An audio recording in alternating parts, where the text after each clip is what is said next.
दलितों के लिए बराबरी की बातें करना आसान है और उन्हें बराबरी का दर्जा देना बहुत मुश्किल है। अछूतों को समाज में बराबरी का दर्जा देने के लिए आरक्षण के सवाल पर सभा बंटी हुई थी। ऐसे कई सदस्य थे जो ऐसा मानते थे कि अगर आरक्षण को लागू किया गया तो देश अगड़ों और पिछड़ों में बंट जाएगा। इसीलिए सार्वजनिक तौर पर भी और निजी तौर पर भी आंबेडकर को यह समझाने का प्रयास चल रहा था कि आप आरक्षण की मांग को छोड़ दीजिए। भीमराव, आपसे एक बात करनी थी। जी बोलिए। आपने तो देखा ही है सभा में कितने लोग सरकारी नौकरियों में आरक्षण का विरोध कर रहे हैं। अब अगर शेड्यूल्ड कास्ट और शेड्यूल्ड ट्राइब वालों को आरक्षण दिया गया तो आप तो जानते ही हैं फिर सिख, ईसाई, पारसी, मुसलमान कोई पीछे नहीं रह जाएगा।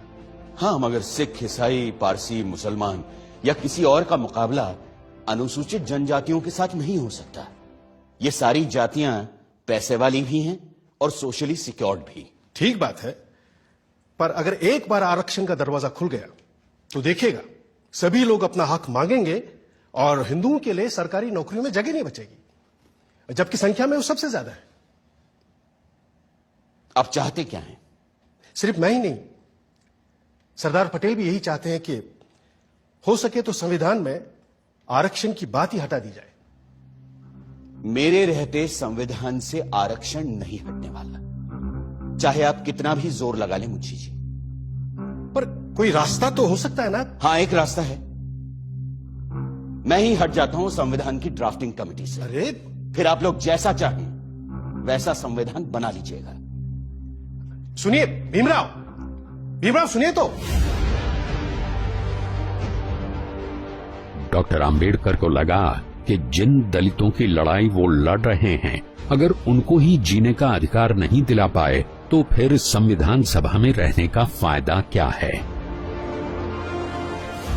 आंबेडकर ने न सिर्फ संविधान बनाने के काम से खुद को अलग कर लिया, बल्कि ये भी इशारा कर दिया कि वो न सिर्फ ड्राफ्टिंग कमेटी बल्कि कानून मंत्री के पद से भी इस्तीफा दे देंगे।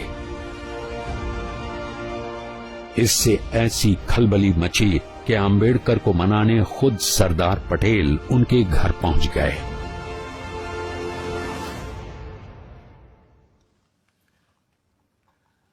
मुंशी जी की बातों से आप नाराज हो गए भीमराव?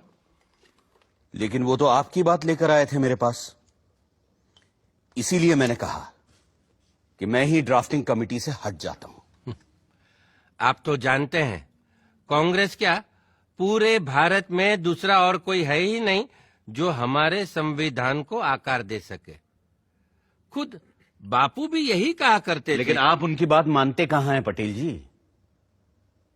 गांधी जी पिछड़ों को रिजर्वेशन देने की मेरी तजवीज से सहमत थे।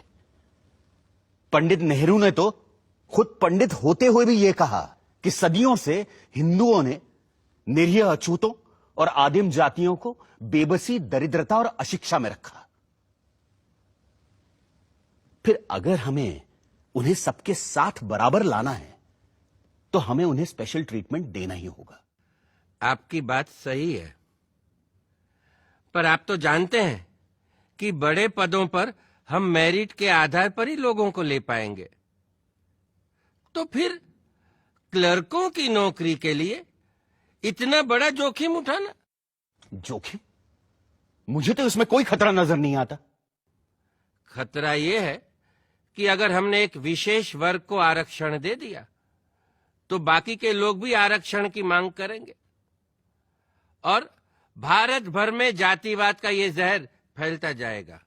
जहर तो हमने पिया है सदियों से और फिर भी हम जिंदा हैं। रीढ़ की हड्डी तोड़ डाली आप लोगों ने हमारी, फिर भी हम लोग खड़े हैं।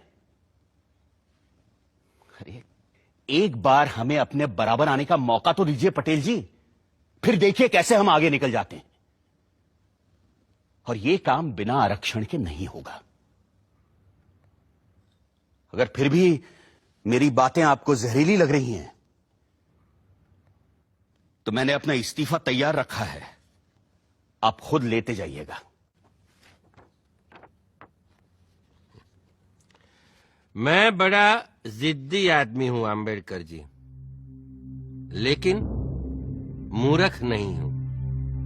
किसान हूं। देखकर ही बता सकता हूं कि कौन सा बीज कल मुझे अच्छी फसल देगा।